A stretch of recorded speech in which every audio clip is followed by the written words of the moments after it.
Hey guys, sorry, I know this is late. My first attempt at making this video was an epic failure. So we will see. Hopefully this goes a little better. I have to do something a little different. Um, let's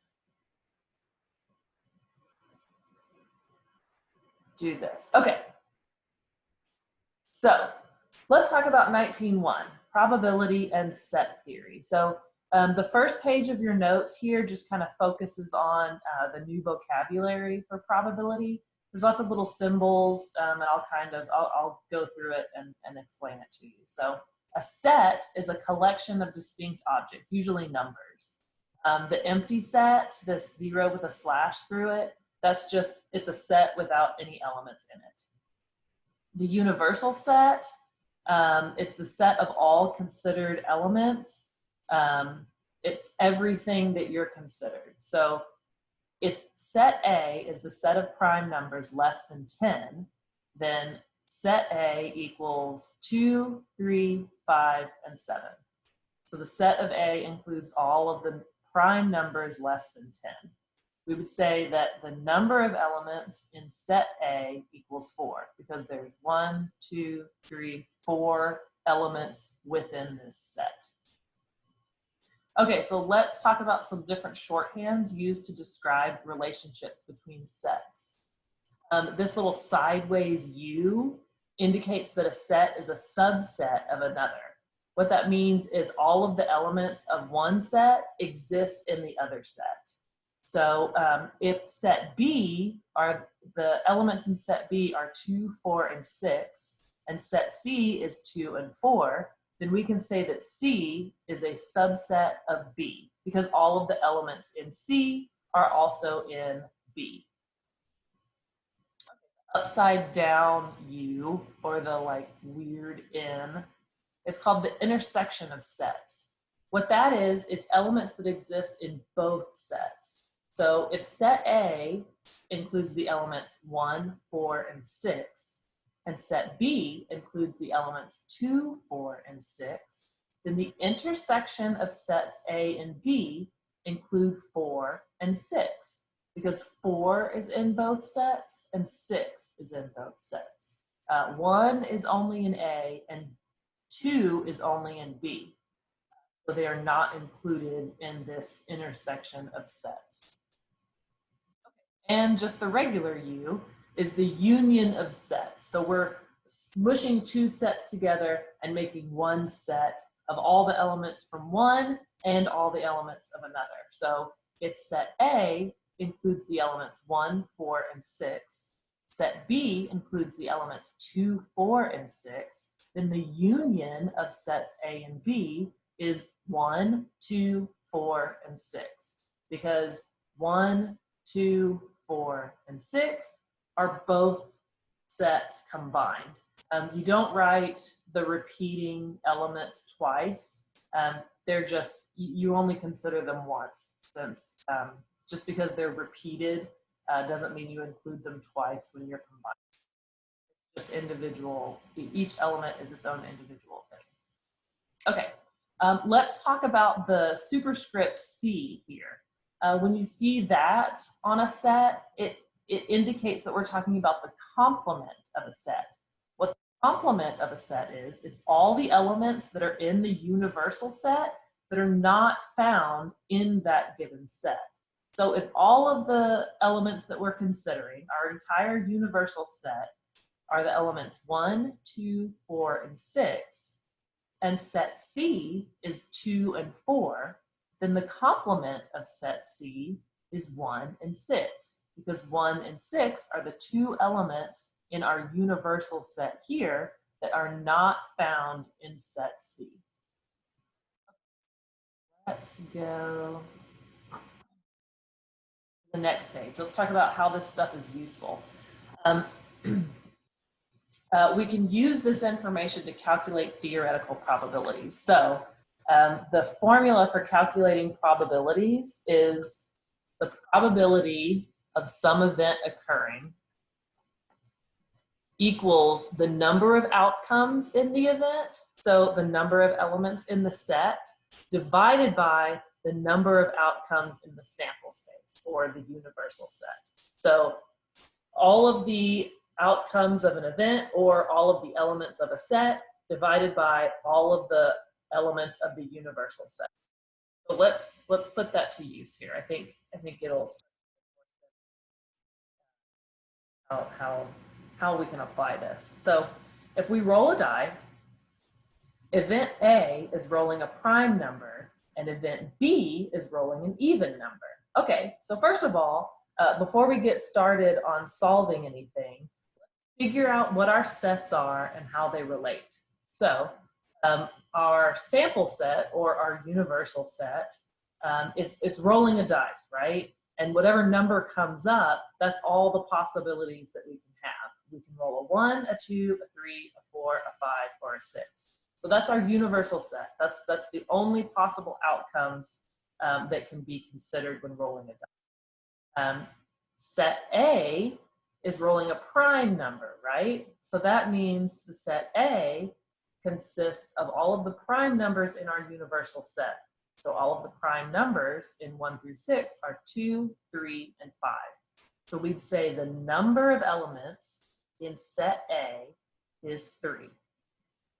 Let's take a look at set B. Set B, since the event for B is rolling an even number, then the set B consists of all the even numbers from our universal set. And all of the even numbers are 2, 4, and 6. So the number of elements in set B is also 3. Okay, cool. So when we consider the probability that event A will happen, we take the number of elements in set A and divide it by the number of elements in our sample set, or our universal set. We already figured out that our number of elements in set A is 3. So that's what gives us the 3 here. And our number of events in our sample set, S, is 6. So we have 3 over 6, which reduces to 1/2. So the probability that event A will occur when rolling a dice is 1/2, or 50%. Let's take a look at finding the probabilities of these different guys here. So I've got the intersection of sets A and B. Okay, well, first of all, before we find the probability that the event of the intersection of A and B will happen when we're rolling a dice, we need to figure out what that is first. So what set is the intersection of sets A and set B? Well, the intersection of sets means what element occurs in both sets. B has 2, A also has 2. 4 and 3, no. 6 and 5, no. So the only element that occurs in the intersection of sets A and B is the element 2, which means the number of elements in the union of in the intersection of sets A and B is 1. So the probability that the intersection of A and B will occur is the number of elements in that set, which is 1, over the total possible number of outcomes, which is 6. 1/6 is the probability that the intersection of sets A and B will occur. Let's talk about the union of A and B. Remember, the union, we bring both sets together. So first, let's figure out our set. A union B, so we combine them both. So we've got 2, 3, 4, 5, and 6. 2, 3, 4, 5, and 6. So our number of elements in the union of sets A and B is 5. So the probability that any possible event in the union of A and B will occur is 5 over our sample set, which is 6. The probability of that occurring, 5 over 6. Let's talk about the probability of a complement. Remember, the set A complement is all of the elements in the universal set that are not in set A. So since set A is 2, 3, and 5, that means the complement of A are all of the events that do not occur in that set, which are 1, 4, and 6, right here. So the number of elements in the set A complement is 3. So the probability that A complement will occur is my number of elements in that set, which is 3, over the number of elements in my sample set, which is 6, which reduces to 1/2. Ta-da. Really the most challenging part about this is getting like the lingo down. So be sure to refer back to what these different symbols mean so you know exactly what they're asking you for. So step 1 when solving these problems, figure out your sets. Write down your sets. Write down either the intersection of sets, the union of sets, the complement. What are they asking? So figure that out first. Then you can determine the number of elements in that set, which makes finding the probability pretty simple. Some quick little formulas. The probability of event and its complement.